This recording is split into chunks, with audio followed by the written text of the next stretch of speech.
Good morning. Happy Friday. Let's take 4 deep breaths.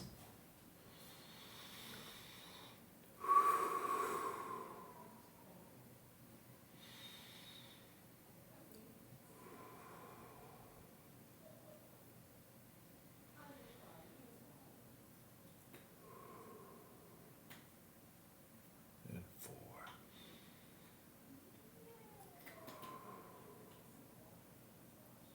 Fantastic job. Yeah, happy Friday. It is May. It's Friday. It's beautiful outside today. It is beautiful. There's so much sun, and leaves are starting to pop out of the trees. So you can see leaves here. Yeah, and leaves there. So pretty soon the leaves will get really big. But it is beautiful. All the wildflowers are starting to pop up.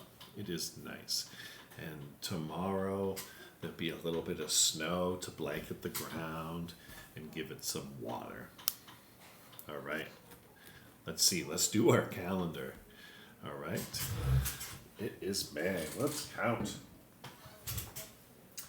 So it is Friday, May 8th. Let's count. 1, 2, 3, 4, 5, 6, 7, 8. That's right. So today, since 8 is an even number, we can skip count today. All right? We can skip count a couple ways. We can do 2, 4, 6, 8. Or we can also skip count by 4s. Right? 4, 8. Yeah, so we can skip count by 2, or we can skip count by 4. I love to skip count. It's fun. Excuse me. All right. So let's do a check-in to see how we're feeling today. I am really happy today. The sun is out. It's beautiful. And it is Friday. And I'm feeling good. How do you feel today? Happy? Excited? Silly? Proud? Or are you sad, disappointed, grumpy, or angry? Which one? Fantastic. Excellent. All right, let's put that over there. So let's get to question of the day. So this is a question that is, it'd be kind of hard to answer, but we'll try. Would you rather always be hot or always be cold? Would you rather always be hot or always be cold? Which one? That's a tough one. I think I would rather always be cold. Because if I was hot all the time, it would be sweaty and smelly. At least when you're cold, you're not sweaty and smelly. What did you pick? Great. All right. Let's go to some signs. So these are all the signs we've been working on. There are probably 30 or 40. So I'm just going to pick some random ones and see how we do. All right. Hopefully I've remembered them. Ha! This is the first one I picked. Cold. Cold. Excellent. Cold. All right. Rainbow. Rainbow. Do you remember rainbow? There were 2 parts to it. This and this. So this is color, and this is the actual rainbow. Yeah, because rainbow has many colors. Radio. Radio.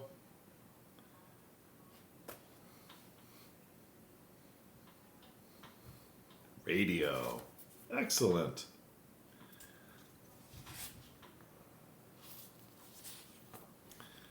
Beautiful. Oops. Beautiful. Beautiful. Great. Beautiful. Next. Next. Next. We'll finish read aloud next. Next. And this will be our last one. Bubbles. Bubbles. Do you remember bubbles? You're like popping the bubbles in the air. Bubbles. Excellent. Good work. That was fun. I love doing signs with you. Let's finish our book from yesterday called Andrew Henry's Meadow. On Monday, Mrs. McCurdy has read us another book. So on Monday, we'll give it up to Mrs. McCurdy and listen to her books. I can't wait to see Mrs. McCurdy again to thank her for all of the reading. So this was a big book. This is about Andrew Henry and his meadow. So it's called Andrew Henry's Meadow. Do you remember the town he lived in? Yeah. Stubbsville. Yeah, that says Stubbsville.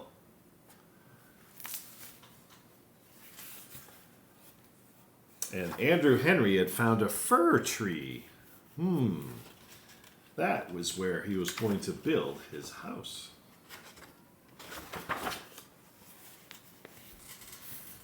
He set to work, and before long the house was finished. The walls were made of clay and rocks and poles. The roof was made of fir boughs, and outside one window there was a fine landing field for dragonflies. You see that? Dragonflies. But Andrew Henry wasn't alone long. Soon Alice Burdock stepped out from the deep woods. She had her bird things with her. Mr. Burdock, who was a farmer, didn't care for birds. They ate his cherries, scratched up his corn, and nested in his barn. Oh, there's Alice. She's a big A on her shirt for Alice. He put scarecrows in the cornfield and tied tin cans to the cherry trees to scare away the birds. He even kept 4 cats in the barn to discourage the swallows from nesting there. But Alice liked birds. She had brought along what she could. Andrew Henry, will you build me a house too? She asked. Sure thing, Andrew Henry said. Oh, look at this house. There were plenty of bird baths and feeding stations. There were bird houses and a balcony for watching birds, and even a handy rest for Alice's binoculars when she wasn't using them. Would that be a fun house? It'd be awesome.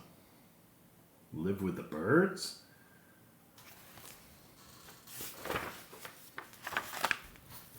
Next, out of the deep woods came George Turner. He had most of his boats, all of his fishing poles, and his biggest paddle wheel. Mrs. Turner didn't like him to use those things in the bathtub. George wanted Andrew Henry to build him a house too. Sure thing, Andrew Henry said. First, they built a bridge over the creek. Then they built the house on the bridge so that George could be near the water. Look at that house. The house had docks for the boats and built-in fishing poles. The paddle wheel worked like a fan to keep George cool. It was surprising how much power that paddle wheel had. Look, he can keep his boats out, he can go fishing. That's a great spot, too. Then Joe Pulaski arrived. They built him a dugout house. The door was on the roof and the chimney stuck out of the ground. Joe wanted an underground house so that his pets would be comfortable. He had gray mice and white mice, a pet mole, and a pair of brown rabbits. The house had rooms and passageways for his pets. The mole's passageways were wonderfully misleading. Look at that. They can go outside and on this side too. Jane O'Malley and Margot Laporte showed up next. Andrew Henry built Jane a house that looked like a castle with turrets. They dug a ditch around it, which filled up with water from the creek. The ditch made a useful moat, especially when the drawbridge was up. Jane had her dress-up clothes with her. She hoped her mother wouldn't miss the clothes too much. She explained they made her feel like Lady Jane instead of just plain Jane. Would you live in a castle? That would be fun. Margot's house was tall in the middle like a teepee. It had a long, low entrance like an igloo. She needed privacy for her music. Visitors had to crawl in on their stomachs. They also had to give 3 toots on the horn she had hung beside the door. Sometimes Margot didn't answer because she couldn't always hear the horn when she was practicing. Down the hill, across the swamp, and into the woods came 3 more children. Sarah Lerner had a cookie sheet full of mud cakes her mother made her take out of the oven. Don Peterson had a dresser drawer full of dandelion seeds, and he had been saving to use for parachutes. Stanley Hayes had the 2 racing toads his father wouldn't let him keep in the basement.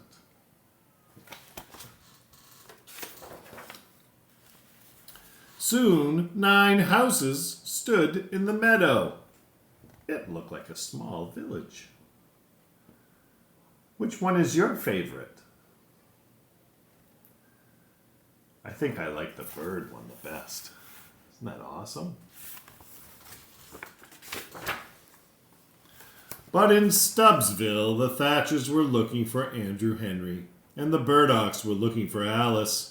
Soon the Turners, the Pulaskis, the O'Malleys, the Laportes, the Lerners, the Petersons, and the Hayes all began looking for the missing children. 4 days and 4 nights everyone searched frantically. They hunted in the fields and the barns and the vacant lots, but the children could not be found.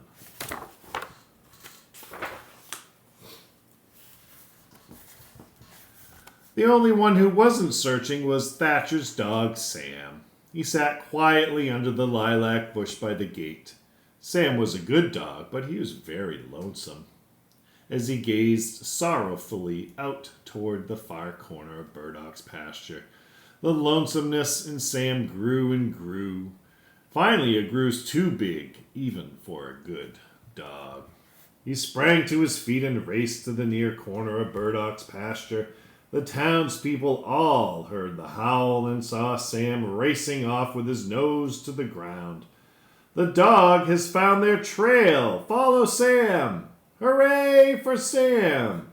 Sam ran kitty corner through Burdock's pasture. The fathers and the mothers, the sisters and the brothers, even the cats and dogs of the missing children, all ran kitty corner after him. There he goes.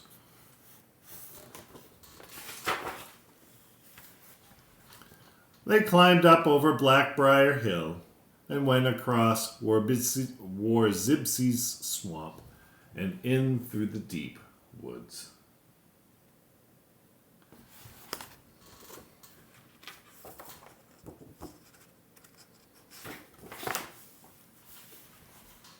Until they came to a meadow. It was Andrew Henry's meadow. There were the children.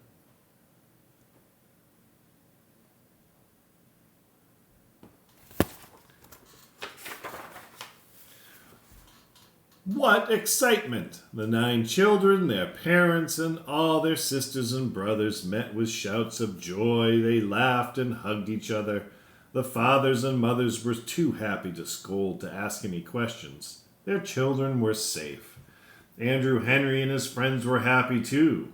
They had been away from home for 4 long days and 4 very long nights. The village and the meadow had been wonderful. They would not forget it, but they missed their mothers and fathers, their sisters and brothers, and their cats and dogs. They were ready to go home.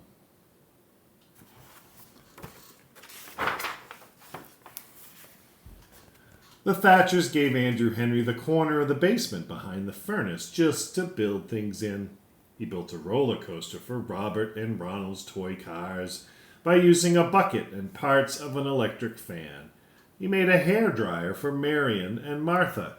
The pipe filler he made for his father worked the same as a bird feeder does, and he was especially proud of the automatic table setter he made for his mother, although it did take up a lot of room. Andrew Henry was pleased to have such a fine place to work. And his family was always curious to see what Andrew Henry would build next.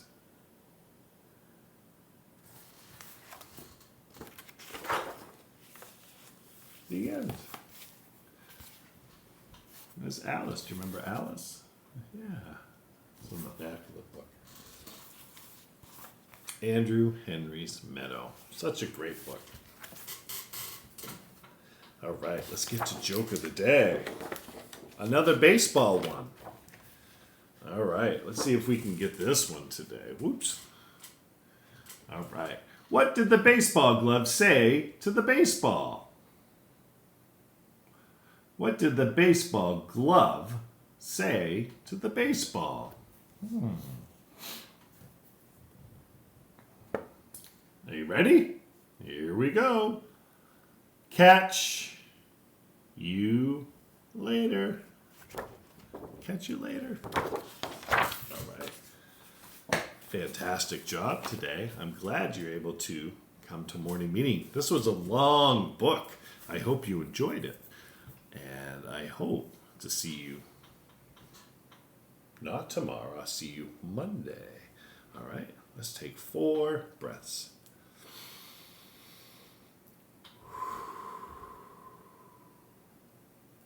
2.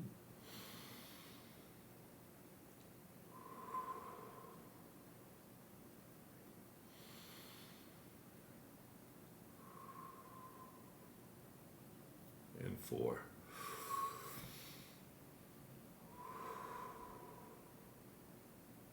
Excellent job. Thank you for coming to morning meeting. Be kind this weekend. Listen and do your work. All right. I'll see you Monday. Bye.